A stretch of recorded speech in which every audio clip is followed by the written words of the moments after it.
Harrison Sterling was a man who owned half of Manhattan. He could shatter companies with a phone call and ruin lives with a signature. He didn't fear the FBI, the IRS, or the cartel investors sitting across from him. But on a rainy Tuesday in November, the king of Wall Street looked at a waitress named Maya and forgot how to breathe. It wasn't because she spilled a drink. It was because when he insulted her in a rare, coded dialect used by Swiss bankers to hide illicit funds, she didn't just understand him. She leaned in, smiled, and corrected his grammar and his bank account number. What happened in the next 5 minutes didn't just ruin his dinner, it unraveled a billion-dollar empire. This is the story of the mistake that cost Harrison Sterling everything. The Obsidian Room wasn't just a restaurant.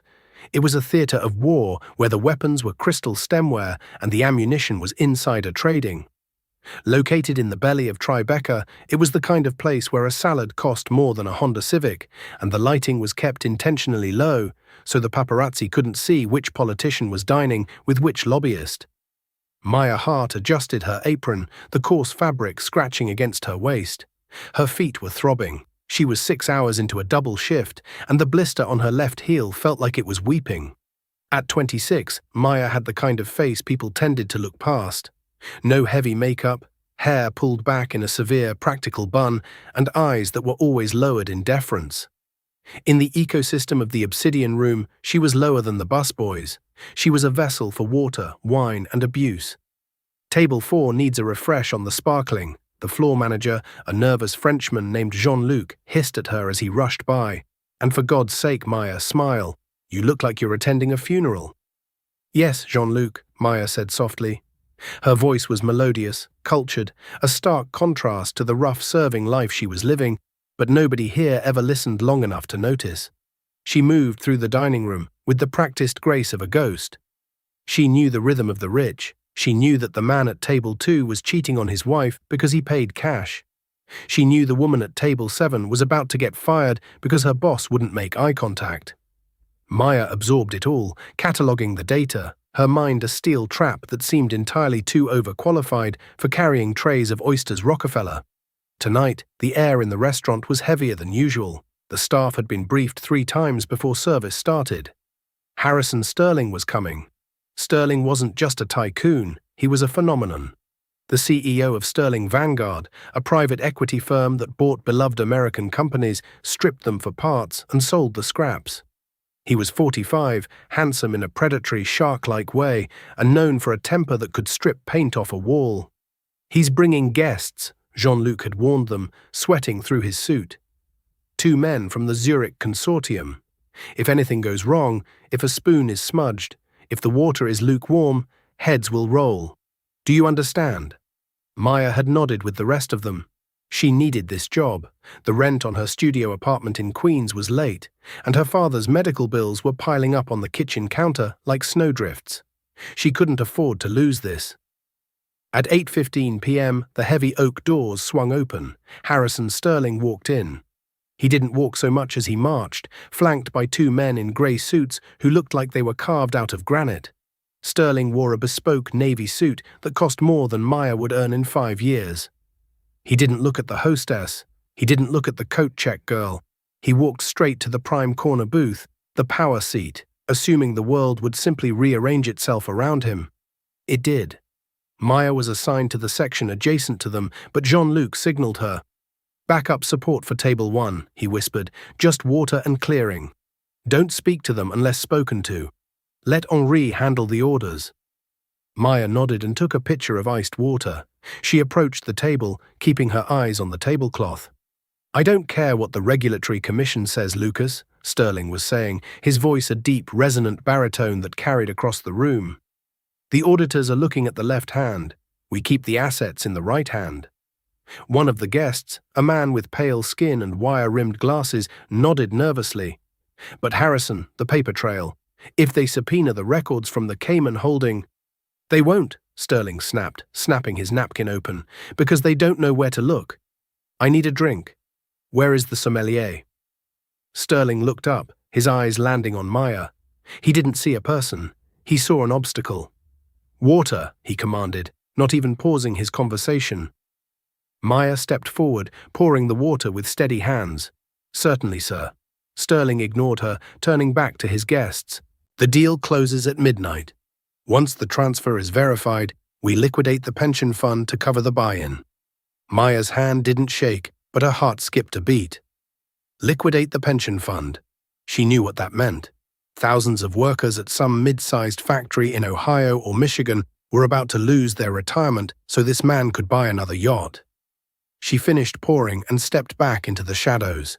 She watched Harrison Sterling laugh, his teeth white and perfect, and she felt a cold, hard stone of anger settle in her stomach. But she was just a waitress. What could she do? By the time the appetizers arrived, Harrison Sterling had consumed 2 martinis and his mood had shifted from arrogant to belligerent. The deal wasn't going as smoothly as he wanted. The Swiss investors, Lucas and a silent older man named Gerhardt, were getting cold feet. "The risk profile is too high, Herr Sterling," Gerhardt said, his accent thick. "The SEC is tightening their grip." Sterling slammed his hand on the table, causing the silverware to jump. "I am the SEC's nightmare, Gerhardt. Do not lecture me on risk. I built this city." Maya was clearing the bread plates. She reached for Sterling's plate, and perhaps he moved too fast, or perhaps she was distracted by his shouting, but his elbow knocked into her hand. A single tiny crumb of sourdough bread fell onto his pristine Italian suit trousers. The table went silent. Harrison Sterling looked down at the crumb. Then he looked up at Maya.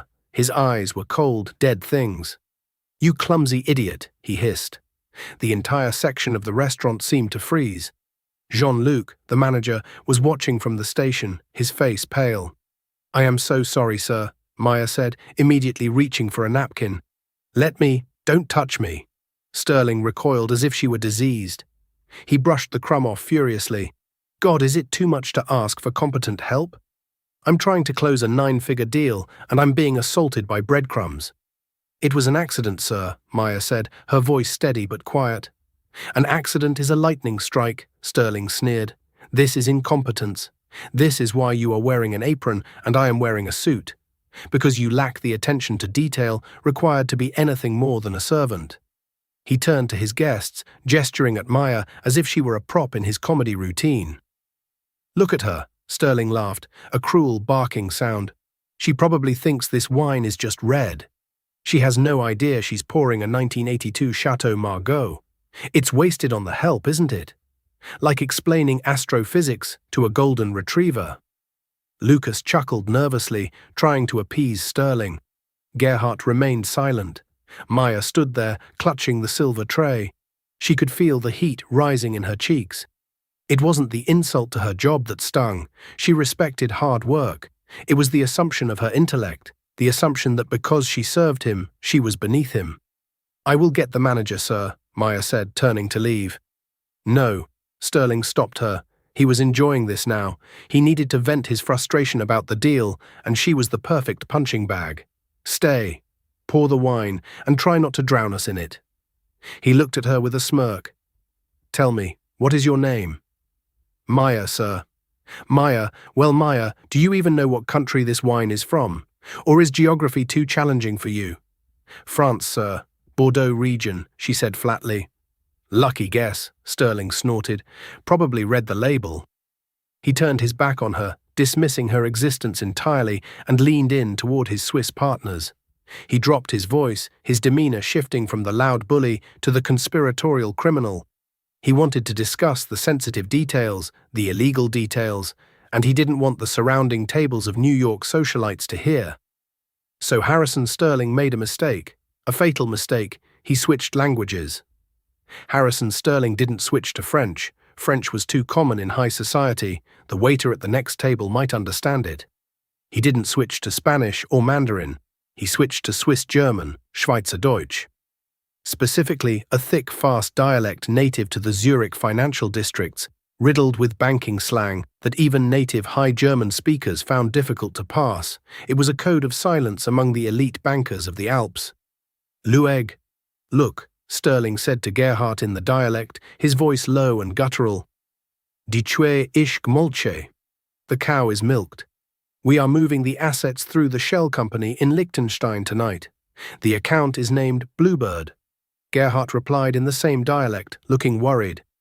But the signature, you need the dual authorization. Sterling waved his hand dismissively. I forged the second signature. My partner doesn't even know the account exists. Once the wire hits, we bankrupt the subsidiary and claim the loss on our taxes. It's clean.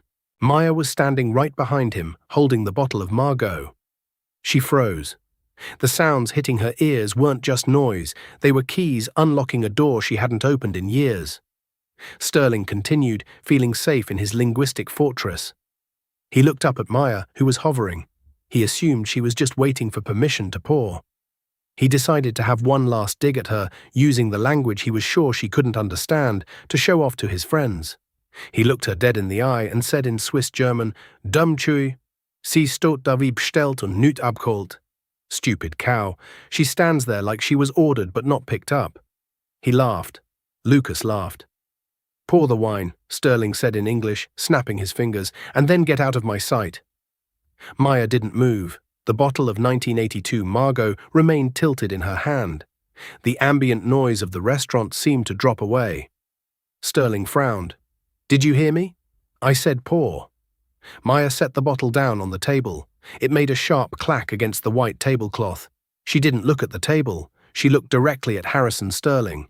She locked eyes with him, and for the first time, he noticed her eyes weren't submissive. They were burning. Die Chue mag dumm si. The cow might be stupid, Maya said. Her voice was clear. Her accent was flawless. It wasn't just Swiss German, it was the specific, clipped inflection of the Zurich elite. Harrison Sterling stopped breathing. His fork halted halfway to his mouth. The silence at the table was sudden and absolute. Lucas's jaw dropped. Maya continued, her voice gaining strength, echoing the cadence of a boardroom prosecutor. She spoke entirely in Swiss German.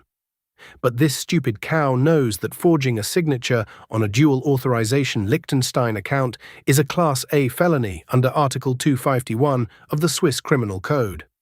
Sterling's face went from flush to chalk white in the span of a second. He looked like he had been struck by a physical blow. He opened his mouth, but no sound came out. Maya wasn't done. She leaned in closer, invading his personal space, the power dynamic flipping violently in her favor. And, she continued, her eyes boring into his, the Bluebird account isn't as secure as you think, Mr. Sterling, because Liechtenstein changed their transparency laws last month. If you wire that money tonight, Interpol will be alerted by morning. She picked up the napkin he had used to wipe the breadcrumb. She folded it neatly. Also, she added, switching to a whisper that only the three men could hear, your grammar is atrocious. You used the accusative case when you should have used the dative. She stood up straight, smoothing her apron, and switched back to English. Would you like sparkling or still water with your main course, gentlemen? Harrison Sterling was frozen. He was literally frozen mid-motion. His heart was hammering against his ribs like a trapped bird. He looked at his partners. Gerhardt was looking at Sterling with pure horror, not at the waitress, but at the fact that their secret was out. Who are you? Sterling whispered. His voice trembled. It was the first time in 10 years Harrison Sterling had felt fear. Maya looked down at him. The mask of the invisible waitress was gone. I'm not just a waitress, Mr. Sterling, she said quietly, and you should really pay your bill. I think you're going to need a lawyer. The silence in the obsidian room was heavy, a suffocating blanket that seemed to dampen the clinking of silverware at the surrounding tables. Harrison Sterling stared at Maya. For the first time in his life, the man who treated the world like a chessboard didn't know his next move. His guests, Lucas and Gerhardt, were frozen in a state of panic. They were Swiss bankers, men who thrived on discretion. A waitress reciting the Swiss penal code to them was their worst nightmare manifested in a polyester uniform. Entschuldigung, excuse me, Gerhardt mumbled, pushing his chair back. Harrison, I must use the restroom. Sit down, Sterling hissed, forgetting to whisper. He turned his shark-like gaze back to Maya. The shock was fading, replaced by a cold, calculating fury. He realized the danger he was in. If she knew about the Bluebird account, she held a nuclear code that could vaporize his existence. He forced a smile. It was a terrifying expression, devoid of any warmth. Lucas, Gerhardt, give us a moment, Sterling said, his voice dropping to a low, dangerous rumble. Go to the bar. Order a round. I need to have a word with this young woman about customer service." The two men fled, grateful for the escape. Sterling waited until they were out of earshot. Then he stood up. He was 6'2", looming over Maya, using his physical presence as a weapon. "Who sent you?" he demanded, his voice barely audible. "Was it BlackRock, the feds? Or are you just some corporate spy wearing a costume?" Maya didn't flinch. She held her ground, clutching her serving tray like a shield. "Nobody sent me, Harrison," she said, using his first name. It was a violation of the server guest code, so flagrant it made his eye twitch. "I'm just the help, remember?" "Don't play games with me," Sterling snarled. He reached into his jacket pocket and pulled out a checkbook. He uncapped a fountain pen that cost more than Maya's annual rent. "Everyone has a price. You speak the dialect, which means you've spent time in Zurich. You're educated. You're clearly down on your luck if you're wiping tables for minimum wage. So let's cut the drama." He scribbled on the check, ripped it out, and slammed it onto the table next to the wine glass. $50,000, Sterling said. "Take it. Walk out the back door. Forget the word bluebird. If you ever repeat what you heard tonight, I will bury you so deep the dogs won't find you." Maya looked down at the check. It was a lot of money. It was enough to pay off her father's medical bills. It was enough to start over. She reached out and picked up the check. Sterling smirked. He knew it. Everyone broke. Everyone crumbled. Maya looked at the signature, the jagged, arrogant scrawl of a man who owned the world. Then she looked him in the eye. "You really don't recognize me, do you?" she asked softly. Sterling frowned. He squinted at her. He scanned her face, the high cheekbones, the sharp intelligence in her eyes that he had ignored earlier. There was something familiar there, like a ghost from a half-remembered dream. "Should I?" he scoffed. 10 years ago, Maya said, her voice trembling with suppressed rage. "You orchestrated a hostile takeover of the Penhaligon Trust. You needed a scapegoat to cover up the toxic assets you dumped into the pension funds. So you pinned it on the chief compliance officer. You falsified emails, you destroyed his reputation, you drove him to a stroke that left him in a wheelchair, unable to speak." Sterling's face went slack. The memory clawed its way to the surface. Arthur Penhaligon. The man who had stood in his way during the Vanguard merger. Sterling had crushed him like a bug and never thought about him again. "Arthur," Sterling whispered, "you're Arthur's daughter, the math prodigy." "Maya Penhaligon," she corrected, "but I go by Hart now, because the name Penhaligon is poison on Wall Street, thanks to you." She ripped the $50,000 check in half, then in quarters. She let the pieces flutter down onto his pristine plate of oysters Rockefeller. "My father was an honest man," Maya said, her voice turning to steel. "He taught me that money is just paper, but integrity is currency. You have a lot of paper, Harrison, but you're bankrupt." Sterling stared at the confetti of paper on his plate. His face turned a deep, violent shade of red. He wasn't just afraid now, he was insulted. A waitress, the daughter of a failure, had just rejected him. He leaned in, his nose inches from hers. "You listen to me, you little brat," he hissed. "You think you have leverage. You have nothing. I own this city. I own the police commissioner. I own the judge who would hear your case. If you breathe a word of this to anyone, I won't just ruin you. I will finish what I started with your father. I will pull the plug on his care facility. I will have you evicted by morning.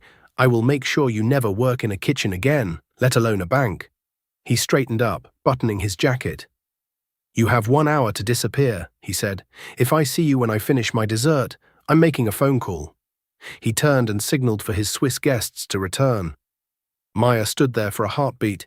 Her heart was pounding so hard she thought it might crack a rib. She was terrified. She knew he wasn't bluffing. He had the power to destroy her life with a snap of his fingers. But as she looked at his back, watching him laugh as Lucas and Gerhardt returned to the table, something inside her shifted. It was the same feeling she had when she was 12, solving complex equations her teachers said were impossible. It was the thrill of the puzzle. Harrison Sterling was a complex equation, and every equation had a solution. She turned and walked toward the kitchen. She wasn't fleeing. She was regrouping. The kitchen was a chaotic symphony of shouting chefs and clanging pans, but Maya moved through it in a daze. She needed a plan, and she needed it fast. She barely made it to the service station when Jean-Luc, the manager, blocked her path. He was sweating profusely, his phone in his hand. "Maya," he squeaked, "what did you do?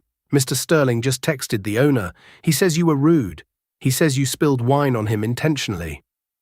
"He's lying, Jean-Luc," Maya said, trying to step around him. "He's trying to cover up." "I don't care," Jean-Luc shouted, drawing the attention of the line cooks. "Do you know how much money he spends here? The owner is furious. You're fired. Get your things. Go, now." "Jean-Luc, please," Maya pleaded. "I need this shift. My dad—" "Out," Jean-Luc pointed to the rear exit. "Before I call security, and don't expect a reference." Maya looked at the faces around the kitchen. Henri, the sous chef who always gave her extra soup, looked away. The dishwasher kept his head down. Nobody was going to stand up for her against a billionaire. She untied her apron, folded it neatly, and placed it on the counter. "You're making a mistake," she said quietly. She walked out the back door into the alleyway. It was pouring rain. The cold water soaked her thin white shirt instantly. She shivered, hugging her arms around herself. She felt small, defeated. Sterling had won. He had stripped her of her job in less than 5 minutes. She walked toward the subway, her wet shoes squishing on the pavement. A black Cadillac Escalade with tinted windows idled at the corner. As she passed it, the window rolled down just an inch. "Miss Hart," a voice called out. It wasn't Sterling, it was a rough, gravelly voice. Maya stopped. "Mr. Sterling suggests you go home and pack," the voice said. "It would be a shame if there was a fire in your apartment building. Old wiring is so dangerous." The window rolled up and the car peeled away, splashing dirty puddle water onto her legs. Maya stood trembling in the rain. A threat, a direct threat to her home, to her safety. Fear, cold and sharp, pierced her chest. She wanted to run. She wanted to go home, grab her dad, and flee the state. But then she remembered the Swiss-German words: Bluebird, midnight, Liechtenstein. She looked at her watch. It was 9:30 p.m. The wire transfer was scheduled for midnight. If she ran, she would be looking over her shoulder for the rest of her life. Sterling would never stop. He was a predator. If she showed her throat, he would tear it out. The only way to survive was to become something he didn't expect. She needed to become the hunter. Maya didn't go to the subway. Instead, she turned and ran 2 blocks to an all-night internet cafe on Canal Street. It was a dingy place, smelling of stale coffee and ozone, filled with gamers and tourists. She slammed a $20 bill on the counter. "I need the private booth in the back, the one with the secure connection." The clerk, a bored teenager with green hair, shrugged and tossed her a key. Maya locked herself in the small, fluorescent-lit booth. She sat down at the computer and cracked her knuckles. Her hands were still shaking, but as soon as her fingers touched the keyboard, the shaking stopped. Maya wasn't just a waitress. Before Sterling destroyed her father, she had been a prodigy. She had interned at the Swiss Federal Banking Commission. She knew the back end of the SWIFT system better than she knew the menu at the Obsidian Room. "Okay, Harrison," she whispered, her eyes reflecting the blue light of the screen. "Let's see how smart you really are." She didn't try to hack Sterling's bank. That was impossible. His firewalls would be military grade. Instead, she went for the weak link. Gerhardt. The Swiss banker had looked nervous, weak. Maya searched the Swiss business registry. Gerhard Müller, VP of Zurich Holdings. She found his public email. She found his assistant's email. Using a simple brute force algorithm she had written years ago, she cracked the assistant's password. It was password Quanto34, typical for an arrogant executive's underling. She was in. She scanned the emails, nothing about Bluebird. They were too smart for that. But then she checked the calendar. There was an entry for tonight at 11:55 p.m. Verify liquidity transfer, LH. LH Liechtenstein Holdings. She had the time, she had the target, but she couldn't stop it. She wasn't the police. She needed to make Sterling stop himself. She opened a terminal window. She began to type code, the lines of text flowing like a waterfall. She was building a mirror packet. It was a trick her father had taught her. It wouldn't stop the money, but it would tag the transaction with a digital flare. As soon as the money moved, it would automatically alert every regulatory body in Europe, the FCA in London, the FINMA in Switzerland, and the SEC in New York. But she needed the account number. She only knew the name Bluebird. She sat back, biting her lip. She needed the number. Without it, she was shooting in the dark.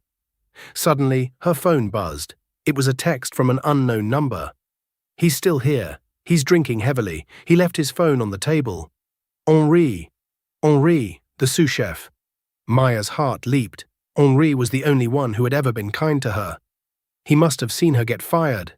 She typed back furiously, "Henri, I need you to do something crazy. I need a photo of his screen. Is it unlocked?" A minute passed, an agonizing eternity. The phone buzzed again. He's showing pictures of his boat to the Swiss guys. Phone is flat on table, Face ID is off. "I'm bringing dessert. Stand by." Maya stared at the phone. She held her breath. 2 minutes, 3 minutes. Buzz. An image loaded. It was a blurry, crooked photo taken from a high angle, likely from a tray being lowered. It showed Sterling's phone lying on the white tablecloth. On the screen was a banking app. The balance was blurred, but at the top, clearly visible, was a routing number and an account ID. Account BLU 778990X. "Gotcha," Maya whispered. She typed the numbers into her script. The trap was set. As soon as Sterling hit send at midnight, the alarm would trip. He would incriminate himself instantly. But that wasn't enough. If he went to jail, he could still hurt her from behind bars. He had lawyers. He had hitmen. She needed to break him completely. She needed to make him confess. She looked at the clock. 10:45 p.m. She pulled up the audio recording app on her phone. She hadn't recorded the conversation at the table. That was a bluff she planned to use. But she needed a recording now. She dialed the number of the Obsidian Room. Jean-Luc answered. "The Obsidian Room, how may I help you?" "Jean-Luc," Maya said, putting on a heavy German accent. "This is Frau Kleist from the Liechtenstein Receiving Bank.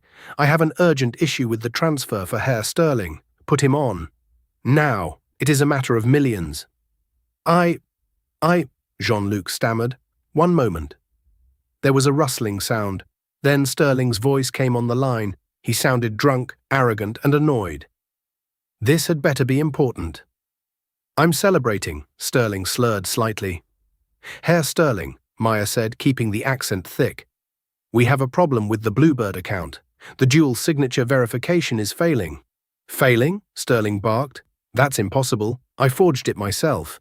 I used the digital key from my partner's laptop. It's perfect." Maya's finger hovered over the stop recording button on her laptop, which was capturing the call. "Are you sure, Herr Sterling? The system says the signature is invalid." "I am looking at it right now," Sterling shouted, loud enough for the restaurant to hear. "I forged the signature of Robert Vance perfectly. Just push the damn money through. I don't care about the regulations. Do it." "Understood," Maya said, dropping the accent. "Thank you, Harrison." There was a silence on the other end of the line, a silence so profound it felt like the world had stopped spinning. "Maya?" Sterling whispered. The color draining from his face was audible in his voice. "You just confessed to wire fraud and forgery on a recorded line," Maya said, her voice calm, cool, and terrifyingly collected. "I'm sending this audio file to the SEC, the FBI, and Robert Vance. Right. Now." "No," Sterling screamed. "Wait, Maya, don't. We can make a deal. I'll give you anything. 1 million. 10 million. "It's too late for deals," Maya said. "And Harrison? Your grammar is still terrible." She hung up. Harrison Sterling stared at his phone. The device felt like a live grenade in his hand. "Harrison?" Lucas asked, holding a glass of cognac. "Is everything all right?" Sterling stood up so fast his chair toppled over backward. The entire restaurant looked at him. He didn't care. The walls were closing in. "We have to leave," he stammered. "Now, the jet. We have to get to the jet." "But the transfer," Gerhardt said. "It is set for midnight." "Cancel it," Sterling screamed, grabbing his coat. "Cancel everything. She knows. She has a recording." He ran for the door, pushing past a waiter carrying a tray of soups. The tray crashed to the floor, hot bisque splashing everywhere. Sterling didn't look back. He burst out onto the street into the rain. "Driver," he yelled at his limo. "Airport, Teterboro, now!" He dove into the back of the car. Lucas and Gerhardt scrambled in after him, looking terrified and confused. "Harrison, what is happening?" Lucas demanded. "She played me." Sterling was hyperventilating, loosening his tie. "Arthur's daughter. She set a trap. She has a recording of me admitting the forgery." "Mein Gott," Gerhardt whispered. "If that gets out—" "It won't get out if we kill the transaction," Sterling said, fumbling with his phone. He opened his banking app. "I just need to cancel the pending wire." He tapped the screen. His fingers were slippery with sweat. Processing. The little wheel spun. Error. Account locked. Sterling stared at the screen. "What?" He tried again. Error. Account locked. Contact administrator. "No," Sterling moaned. "No, no, no." He dialed his personal banker in Zurich. It went straight to voicemail. Then his phone rang. It was a number he didn't recognize. He answered it, thinking it was his banker. "Fix it," he screamed. "Mr. Sterling?" A calm, authoritative voice answered. "This is Special Agent Miller with the FBI. We have a warrant for your arrest. We have your location tracked via your phone. Pull the vehicle over immediately." Sterling dropped the phone. It tumbled to the floor of the limo. He looked out the window. They were speeding down the West Side Highway. In the rearview mirror, he saw flashing blue and red lights. One car, then two, then four. They weren't coming for him tomorrow. They were coming for him now. Maya hadn't just sent the recording to the SEC. She had sent it to the contact her father had kept in his Rolodex for 10 years. The agent who had tried to save him. She had sent the Bluebird account number. She had given them everything. "Pull over," Sterling screamed at the driver. "Sir, the police are boxing us in," the driver yelled back. Sterling looked at Lucas and Gerhardt. The Swiss bankers were pressing themselves against the doors, looking at Sterling like he was a leper. "You said it was clean," Gerhardt spat. "You said you owned this city." "I do," Sterling shrieked. "I am Harrison Sterling." The car screeched to a halt. The doors were ripped open. Rain and shouting agents filled the cabin. "Hands! Let me see your hands." Harrison Sterling was dragged out of the limousine and slammed against the wet pavement. The cold New York rain hit his face, washing away the expensive moisturizer, the arrogance, the untouchable veneer. As the handcuffs clicked around his wrists, tight, cold, and final, he looked up. Standing on the overpass above the highway, looking down through the chain-link fence, was a solitary figure under an umbrella. It was too far to see her face, but he knew. It was the waitress. She wasn't smiling. She wasn't cheering. She was just watching. The invisible woman was finally the only thing he could see. The fall of Harrison Sterling did not happen in silence. It was not a quiet shuffling of papers in a back room. It was a demolition. The morning after the arrest on the West Side Highway, the story broke with the force of a tsunami. The image of the King of Wall Street being shoved into a squad car, his tuxedo shirt unbuttoned and his face masked in rain and defeat, was plastered on the front page of every newspaper from New York to London. "Billionaire banker busted in blitz," screamed the New York Post. "The Bluebird singing, Sterling indicted for massive fraud," read the Wall Street Journal, but the headline that truly captured the public's imagination, the one that turned the financial scandal into a modern fairy tale, was the one on the local news. The waitress who cracked the code. Maya Hart sat in the waiting room of St. Jude's Hospital. The television mounted in the corner was playing a loop of the arrest. She watched, a styrofoam cup of lukewarm coffee in her hands, as the man who had terrified her for a decade was paraded before the cameras. He looked different. The sharks in the tank at the Obsidian Room had looked more human than he did now. Stripped of his Italian suits, his expensive haircuts, and his aura of invincibility, Harrison Sterling looked like what he was. A thief. A thief who had stolen not just money, but time. He had stolen 10 years of her father's life. He had stolen her 20s. "Miss Hart?" Maya looked up. A nurse in blue scrubs was smiling at her gently. "Your father is awake. He's asking for you. Well, he's gesturing for you." Maya stood up. Her legs felt heavy, but her spirit felt lighter than air. She threw the coffee into the trash can. She didn't need the caffeine anymore. She was running on pure adrenaline and justice. The quiet room 404 was quiet, filled only with the rhythmic beeping of the monitors and the soft hum of the oxygen machine. Arthur Penhaligon lay in the bed, his body frail, a shadow of the vibrant, brilliant man he had once been. The stroke had taken his voice and the use of his right side, but it hadn't taken his mind. His eyes, sharp and blue, turned to Maya as she entered. She walked to the bedside and took his hand. It was papery and cold. "Hi, Dad," she whispered. Arthur blinked. He squeezed her hand weakly. He looked at the TV, which was muted, showing Sterling's face. Then he looked back at Maya. A question formed in his eyes. Maya reached into her bag and pulled out a newspaper. She unfolded it, smoothing out the wrinkles. She held it up so he could see the headline, "Sterling Empire Crumbles, SEC Confirms Whistleblower Evidence." Arthur stared at the paper. His chest rose and fell in a shuddering breath. Tears welled in his eyes, spilling over onto his cheeks. He looked at Maya, his expression a mixture of pride and disbelief.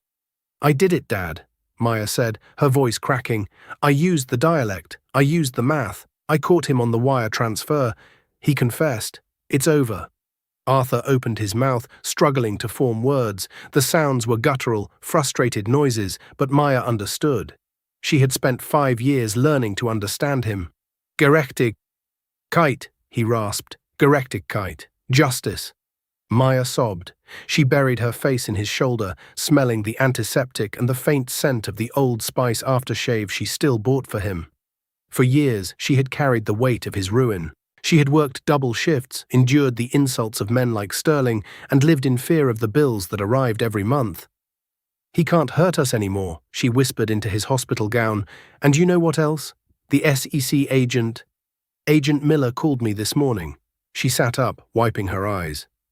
"Because I provided the recording and the account number before the money moved, I qualify as a Tier 1 whistleblower. The fines against Sterling are going to be in the hundreds of millions. The standard reward is 10 to 30%. Arthur's eyes widened. "We're going to buy the house back, Dad," she said, a smile breaking through her tears. "The one in Connecticut with the garden.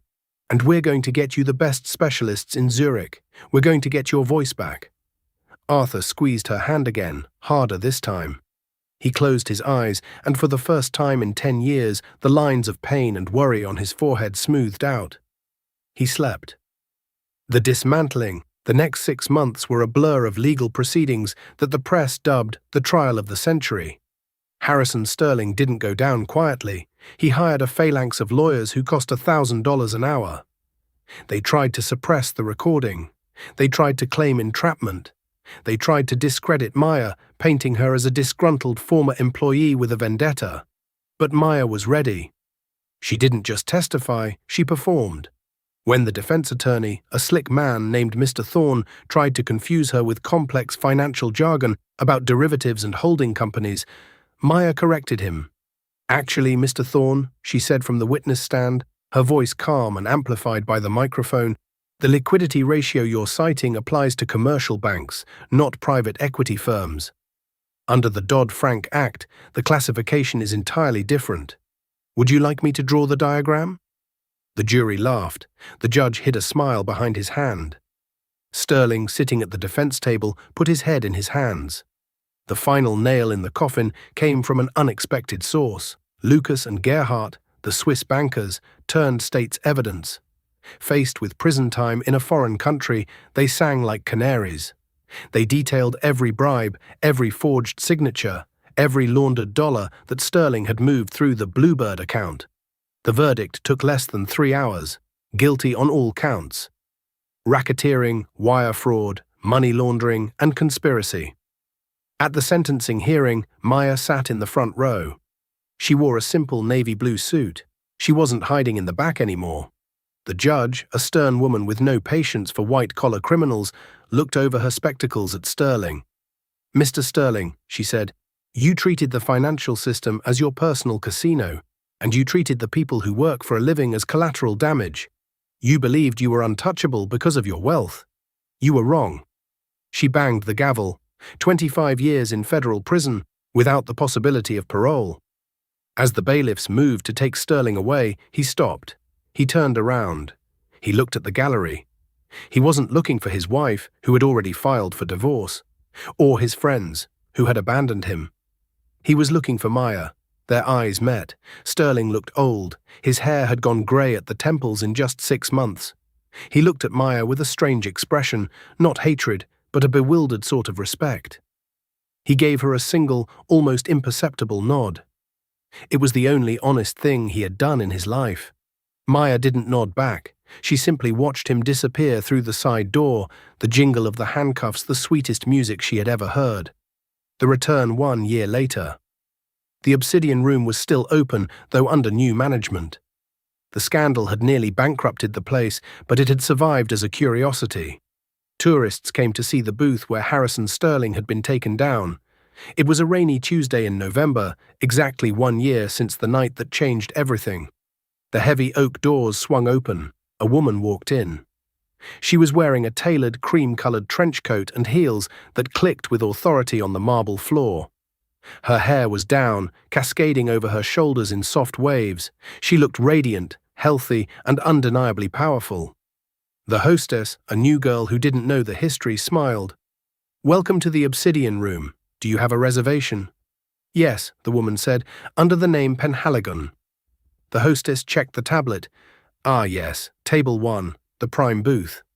As the woman walked through the dining room, heads turned. She had that indefinable quality of someone who matters. Jean-Luc, the manager, was still there. He had survived the purge by pleading ignorance. He was currently berating a busboy near the kitchen doors when he saw her. He froze. His face went the color of curdled milk. "Maya?" he whispered. Maya stopped. She turned to him. She didn't look down at the floor. She didn't hunch her shoulders. She looked him dead in the eye. "Hello, Jean-Luc," she said. Her voice was smooth, cultured, and devoid of fear. I didn't know you were coming," Jean-Luc stammered, wringing his hands.